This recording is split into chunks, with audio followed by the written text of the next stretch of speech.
Assalamualaikum dear student, how are you? I hope you are well by the grace of Almighty Allah. Dear learners, আশা করি সকলেই ভালো আছো। আমিও আলহামদুলিল্লাহ ভালো। সৃষ্টি সেন্ট্রাল স্কুল অ্যান্ড কলেজ কর্তৃক অনলাইন ক্লাসে সকলকে স্বাগতম। ডিয়ার লার্নার্স, আমরা গত ক্লাসে আলোচনা করতেছিলাম চেঞ্জিং সেন্টেন্সের অন্যতম topic voice change. Dear learners, voice চেঞ্জের অ্যাক্টিভ টু প্যাসিভ সম্পর্কে আলোচনা হচ্ছে। আজকেও এর ব্যতিক্রম নয়, আজকেও অ্যাক্টিভ টু প্যাসিভ করব। এক্সাম্পল ভিত্তিক কিছু ব্যতিক্রম রুলস শেখার চেষ্টা করব আজকে, অর্থাৎ ভয়েস চেঞ্জের অ্যাক্টিভ টু প্যাসিভের কিছু ব্যতিক্রম রুলস নিয়ে আজকে আলোচনা হবে। ডিয়ার লার্নার্স, আজকে ফার্স্ট রুলসটা হচ্ছে কোয়াসি প্যাসিভ বা হাফ প্যাসিভ এটাকে বলা হয়। কোয়াসি প্যাসিভ অথবা হাফ প্যাসিভ বলা হয়। এই প্যাসিভটাকে আমরা করার আগে এক্সাম্পলের দিকে সবাই একটু খেয়াল করি। তো এখানে একটা এক্সাম্পল দেওয়া আছে, হানি টেস্ট সুইট। এটাই কিন্তু আসলে হাফ প্যাসিভ বা কোয়াসি প্যাসিভ।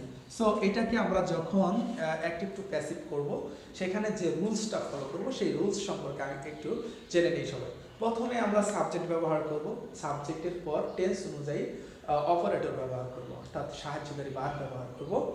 এরপর আমরা ওই সেন্টেন্সের যে অ্যাডজেক্টিভ আছে সেই অ্যাডজেক্টিভটা ব্যবহার করব, তারপরে হয়েন ব্যবহার করব।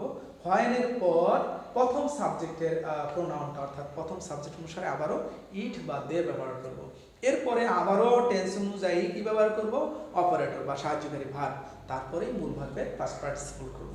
ডিয়ার লার্নার্স, ফরমেশনটা আবারও বলে দিচ্ছি। প্রথমে সাবজেক্ট ব্যবহার করব, এরপর টেন্স অনুযায়ী বিভার ব্যবহার করব, অর্থাৎ অপারেটর ব্যবহার করব বা সাহায্যকারী ভার্ব ব্যবহার করব। এরপরে আমরা ব্যবহার করব হচ্ছে কি, ওই সেন্টেন্সের যে অ্যাডজেক্টিভ থাকে সেই অ্যাডজেক্টিভটা। তারপরে ব্যবহার করব হয়েন। হয়েনের পরে আমরা ব্যবহার করব কি, প্রথম সাবজেক্টের প্রোনাউনটা, অর্থাৎ প্রথম সাবজেক্টের অনুসারে ইট বা দে ব্যবহার করব। এরপরে আবারও অপারেটর ব্যবহার করব টেন্স অনুযায়ী। এরপরে মূল ভার্বের পাস্ট পার্টিসিপল ফর্ম করব। ডিয়ার লার্নার্স, বিষয়টা ক্লিয়ার হওয়ার জন্য আমরা একটা এক্সাম্পলের দিকে খেয়াল করি সবাই। হানি টেস্ট সুইট, হানি এখানে হচ্ছে সাবজেক্ট, তো এটাকে সাবজেক্ট হিসাবে ইউজ করলাম। এরপরে যেহেতু ভার্বের প্রেজেন্ট ফর্ম আছে, সো এখানে অপারেটর হিসাবে ব্যবহার হবে এম ইজ আর। তো এম ইজ আর, এম হবে না ইজ হবে না আর হবে, সেটা কিন্তু আমরা আগেও জেনেছি বা এখন আবার বলে দিচ্ছি যে সাবজেক্ট ফার্স্ট পারসন সিঙ্গুলার হলে এম, থার্ড পারসন সিঙ্গুলার হলে ইজ, বাকি সকল ক্ষেত্রেই আর। সো এখানে সাবজেক্ট যেহেতু থার্ড পারসন সিঙ্গুলার, এখানে ইজ ব্যবহার করবো আমরা। তো ইজ ব্যবহার করলাম। এরপরে সেন্টেন্সের যে অ্যাডজেক্টিভ আছে সেই অ্যাডজেক্টিভটা ব্যবহার করলাম। এরপরে নিয়ম অনুসারে হয়েন ব্যবহার করলাম। এরপরে হচ্ছে কি, প্রথম সাবজেক্ট অনুসারে ইট বা দে। প্রথম সাবজেক্ট থার্ড পারসন সিঙ্গুলার হানি, এর পরিবর্তে এখানে প্রোনাউনটা ইট ব্যবহার হয়, তো ইট ব্যবহার করলাম। এরপর আবারও অপারেটর কি, ইজ, যেহেতু subject third person singular, tense আছে প্রেজেন্টে, অতএব ইজ হবে। এরপর মূল ভার্বের পাস্ট পার্টিসিপল ফর্ম টেস্ট, এটার পাস্ট পার্টিসিপল ফর্ম হচ্ছে টেস্টেড। ডিয়ার লার্নার্স, বিষয়টা ক্লিয়ার হওয়ার জন্য আবারও বলছি, খেয়াল করো সবাই।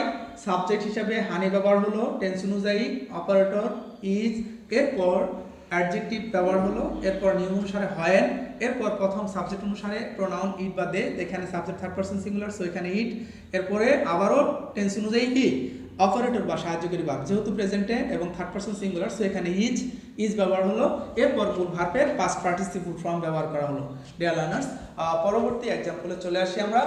The albatross made the wind blow. এখানে কিছু ভার্বের কথা আমি আগে বলে নিই, যে ভার্বগুলো থাকলে একটি ভয়েসে এই ভার্বগুলোর পরে টু উজ্জ থাকে, সেই ভার্বগুলো হচ্ছে কি, যেমন আছে ওয়াচ, হ্যাঁ, নো, মেক, হ্যাঁ, বিট, তারপরে কি বিট আছে, এরপর আছে হচ্ছে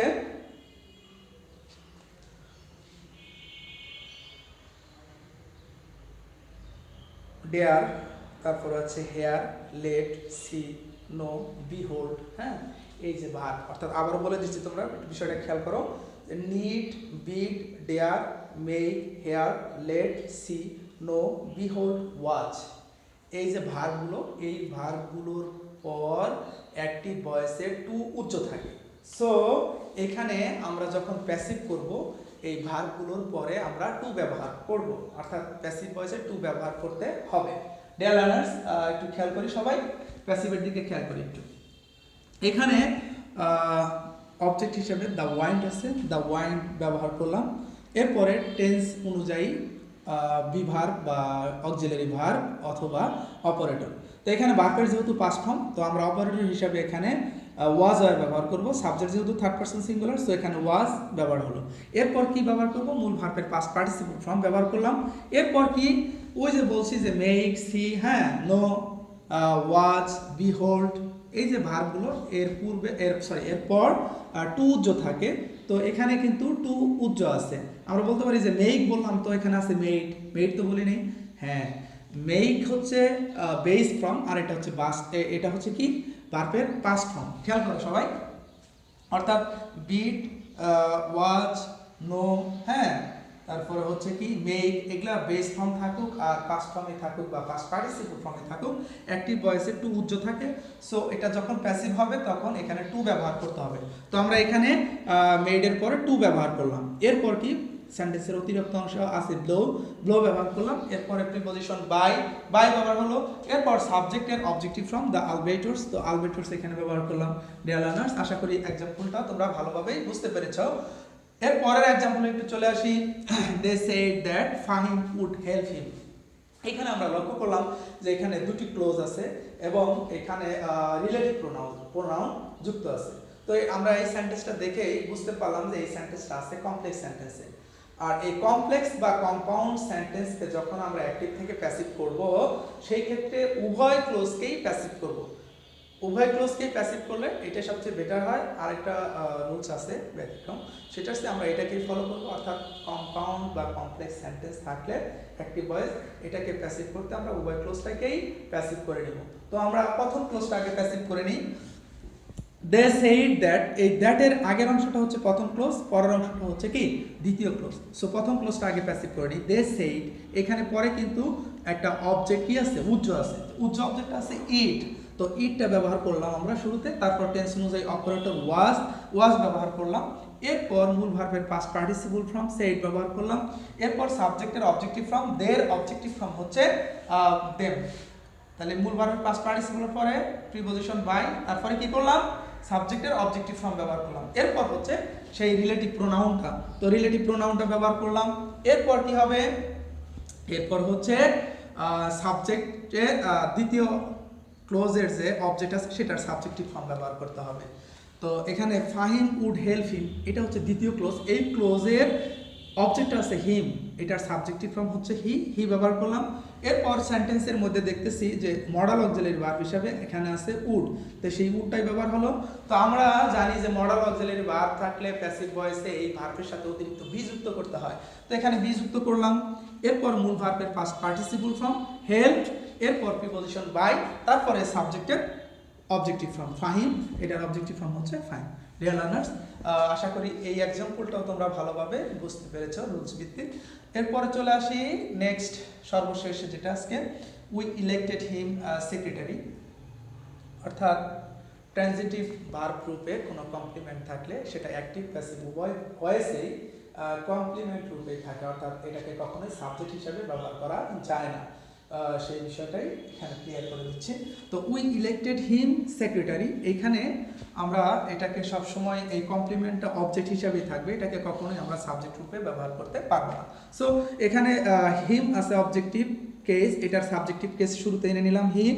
এরপরে যেহেতু ভার্বের পাস্ট ফর্ম আছে, সো এখানে আমরা কি করব, ওয়াজ অথবা ওয়ার ব্যবহার করব, তাই না? তো যেহেতু সাবজেক্ট থার্ড পারসন সিঙ্গুলার, এখানে ওয়াজ হলো। এরপর মূল ভার্বের পাস্ট পার্টিসিপল ফর্ম ব্যবহার করলাম, তারপরে সেই কমপ্লিমেন্টটা ব্যবহার হলো, হ্যাঁ, তারপরে প্রিপজিশন বাই, এরপরে সাবজেক্টের অবজেক্টিভ কেস, উই এর অবজেক্টিভ কেস হচ্ছে কি আজ। সো এখানে আজ ব্যবহার করলাম। ডিয়ার লার্নার্স, আজকের এই ব্যতিক্রম ধর্মীয় কিছু অ্যাক্টিভ টু প্যাসিভের এক্সাম্পল ভিত্তিক যে রুলসগুলো নিয়ে আলোচনা করলাম, এই আলোচনায় কোথাও তোমাদের বুঝতে সমস্যা থাকলে অবশ্যই কমেন্টস করে জানাবে, আমি বুঝিয়ে দেওয়ার চেষ্টা করব। পরবর্তী ক্লাসে পর্যন্ত সবাই ভালো থাকো, সুস্থ থাকো। May Allah bless you, may Allah help you, best of luck, Allah হাফেজ।